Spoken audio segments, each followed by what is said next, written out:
আসসালামু আলাইকুম beautiful people, আমি আলিফ খান আর আপনারা দেখছেন আলিফ রাইড ব্লগস। কেমন আছেন আপনারা সবাই? আজকে আবারও চলে আসলাম আরেকটা ব্লগ নিয়ে। আজকে হচ্ছে আমি ট্রাভেল করতেছি Dhaka to Noakhali. Yes right, আজকে আপনাদের ফুল একটা ভিডিও দিব, সম্পূর্ণ ভিউ 11 হিরো 11-এর মধ্যে। কত বড় লেন্স, তাই না? কি বলছিস তুই? একদম হাইপার ভিউ, তো সম্পূর্ণ জায়গাটা দেখা যাচ্ছে, এই মাথা থেকে সেই মাথা, আমার ডান কাত থেকে বাম কাত সম্পূর্ণ। আচ্ছা, আমি একটা জিনিস বুঝি না, এইটা একটা highway, national highway, Dhaka Chittagong highway. এইটার মধ্যে, এই রাস্তার মধ্যে 3 হুইলার, এই পাশে চলতেছে অটো, ওই পাশে মোটর রিক্সা এবং উল্টা দিক থেকে আসতেছে। মানে এইটা দেখার কেউ নাই। শুধুমাত্র রাস্তার মধ্যে মোটরসাইকেল চললে অনেকের কুরকুরানি শুরু হয়ে যায়, কেন মোটরসাইকেল চলবে, মানে কেন ভাই? এই যে আপনি দেখেন সিএনজি রং সাইডে আসতেছে, রিক্সা আসতেছে, অটো, এগুলো দেখার, এগুলো বলার কেউ নাই। মানে জিনিসটা খুব ক্রিপি না, যে আপনি এক সাইডে কথা বলতেছেন আর এক সাইডে কোনো কিছুই দেখতেছেন না। মোটরসাইকেল এখানে সমস্যা, মোটরসাইকেল এখানে, ভাই বুঝলাম মোটরসাইকেলের অ্যাক্সিডেন্ট রেশিও বেশি, তাই বলে হাইওয়ের মধ্যে আপনার রিক্সা, অটো, সিএনজি উল্টা পথে, তারপরে সাইড লেন, মানে এটার তো কোনো সাইড লেনও নাই যে সাইড লেন দিয়ে সে ওরকমভাবে চলতে পারবে। আমি জানি না আসলে। আচ্ছা, এই যে হাইওয়ের যে সিস্টেমগুলো, আমরা সবাই যদি আসলে প্রপারভাবে আসলে আমরা মেনে চলি, তাহলে কিন্তু অনেকখানি দুর্ঘটনা আল্লাহর রহমতে যেটা সমাধান করা যায় বা এড়ানো যায়। আমরা মোটরসাইকেলের ক্ষেত্রে যেটা বলি যে হচ্ছে প্রপার সেফটি গিয়ার, যেমন গ্লাভস, প্রপার সার্টিফাইড হেলমেট, তারপরে হচ্ছে আপনার জুতা, এগুলো রাইডিং শু সহ যা যা যাবতীয় জিনিসগুলো আছে, এগুলো মেনটেন করে যদি আসলে আমরা চলি, আবার রাস্তার যে ল, সেই সিস্টেম অনুযায়ী যদি আমরা চলে, আসলে আমি মনে করি অনেকখানি দুর্ঘটনা এড়ানো যায়। বিশেষ করে হচ্ছে হাইওয়ের মধ্যে দেখা যায় অনেকে হেলমেট ছাড়া চালায়, হইতে পারে হাইওয়ের আশেপাশে তাদের বাসা হইতে পারে, এই কারণে। আর অন্যান্য মানুষের যে ইস্যুগুলো, যেমন হাইওয়ের মধ্যে অটো, তারপরে মোটরওয়ালা রিক্সা, এই জিনিসগুলো আসলে উল্টো দিক থেকে এত গতি সম্পূর্ণ নিয়ে আসে, মানে যেটা আসলে আনবিলিভেবল, মানে আপনি চালাতে পারবেন না দেখে। আমি একটু ভিউটা দেখাই আমার ওয়াইড অ্যাঙ্গেলে। এই যে ওদের পারমিশন আছে কিনা আমি জানি না, বাট শুধু সব কিছুই বাধ্যবাধকতা শুধু হচ্ছে মোটরসাইকেল। তো যাই হোক, এত কথা বলে লাভ নেই, আমরা আজকে রাইডটা এনজয় করি। আজকে বেশিরভাগ সময় আপনারা দেখতে পাবেন হচ্ছে রাস্তা। আমি বিশেষ করে এই ভিডিওটা করতেছি এই কারণে, ঢাকা চিটাং রোডে তো অনেকে আসা যাওয়া করেন, কেউ বাইকে, কেউ গাড়িতে, কিংবা কেউ বাসে। বাট কুমিল্লা বিশ্ব রোড থেকে নোয়াখালী পর্যন্ত যে নতুন রাস্তাটা করছে, ইট জাস্ট অসাম, মানে যেটা বলার কোনো অবকাশ নাই।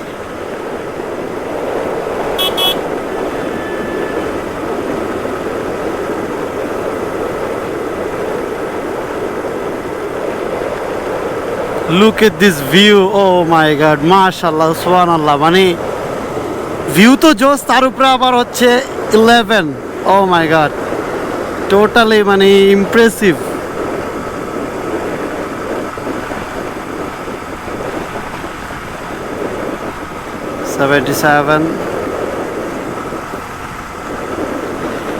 নদীর পার পাখির বাসা, মনে বন্ধু কত আশা, জোরে যাই দেখবো তারে, যাও পাখি বলো তারে, তারে কয় আমার হয়ে, জোরে যাই দেখবো তারে।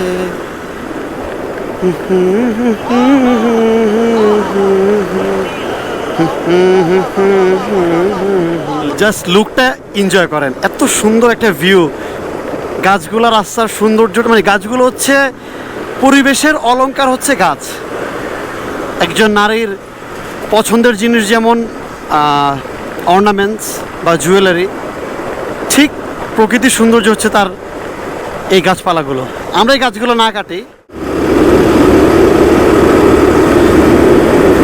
এই রাস্তা এত সুন্দর একটা রাস্তা করছে জাস্ট, বাট কিছু চাপড়ি রাইডার আছে যারা হচ্ছে এই রাস্তার আসলে কোনো, মানে এই রাস্তা পাইলেই হয়েছে। আমার সামনে দুজন অলরেডি আছে, এত বেশি পায়তারা করতেছে ওরা,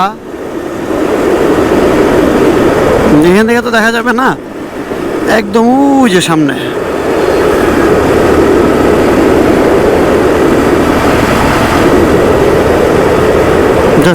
ভিউটা এনজয় করেন। What a view! Comilla Noakhali highway. আমরা সবাই শহর ছেড়ে যদি গ্রামে চলে আসতে পারতাম, আফসোস আমরা আসলে পারি না। এত সুন্দর পরিবেশ, আসলে এই জায়গায় আসলে মন ঠান্ডা হয়ে যায় একদম। সব কিছুর কোলাহল, গ্যাদারিং, সব কিছুর বাইরে একদম ঠান্ডা। আমরা এখন আসছি হচ্ছে আমি আমার ছোট খালার বাড়িতে, সেখান থেকে আবার মেজো খালার বাড়িতে যাব।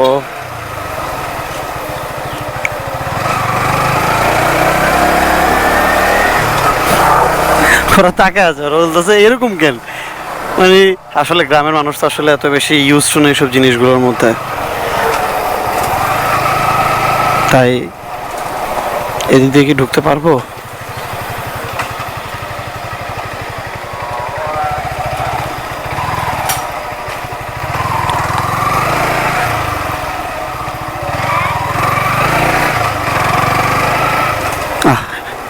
একদম পুকুরের পাড় দিয়ে।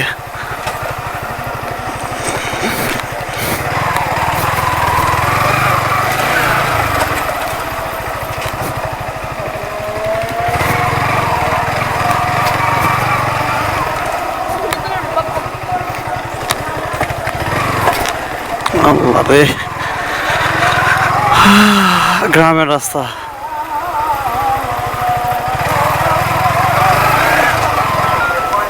ভিউটা একদম মানে অসম।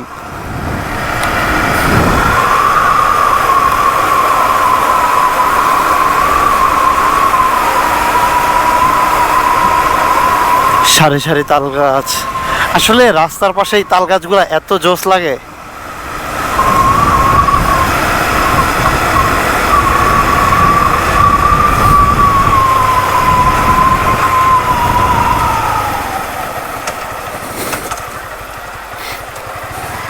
আমরা এখন আছি হচ্ছে কুমিল্লার শেষ সীমানায়, যেখান দিয়ে কুমিল্লা থেকে নোয়াখালী প্রবেশ করা যায়। আমি সেই সীমানার আপনাদেরকে দেখাবো। এই পাশে খেলা হচ্ছে। আমরাও এক সময় কাজিনা মিলে আসলে খেলতাম, বাট সবাই এখন বিদেশ। বর্ষায় যখন পুরোপুরি বর্ষাতে যখন এই পাশটা পানি উঠে যায় এত জোস লাগে। সুন্দর সুন্দর, এত সুন্দর পদ্ম, শাপলা।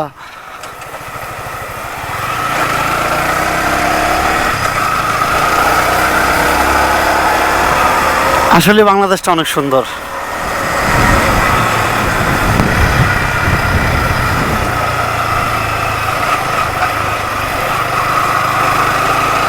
নোয়াখালী সীমানার কাছাকাছি চলে আসছে।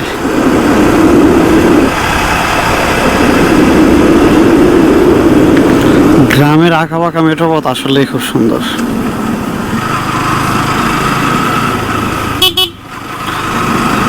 এই যে কুমিল্লার শেষ দোকান, আমরা এখন নোয়াখালীতে।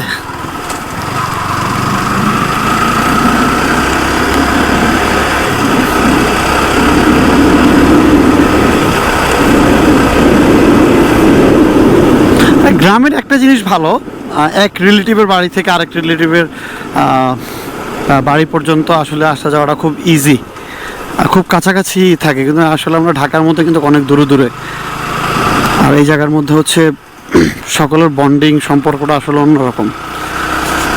গ্রীষ্মকালে হচ্ছে আম, কাঁঠাল, জাম, তাল, যেই ফলই হোক না কেন, সেই ফলগুলো হলে এক প্রতিবেশী বা এক আত্মীয়র বাড়ি থেকে আরেক আত্মীয়র বাড়িতে পাঠানো হয়। মানে এই জিনিসগুলো অন্যরকম। যেমন নানু বাড়ি থেকে দাদাদের বাড়িতে পাঠানো হয়, দাদাদের বাড়ি থেকে নানু বাড়িতে পাঠানো হয়। মানে এই ট্রেডিশনগুলো আসলে আমি দেখলাম যে এটা আসলে বাংলাদেশ ছাড়া কোথাও নেই।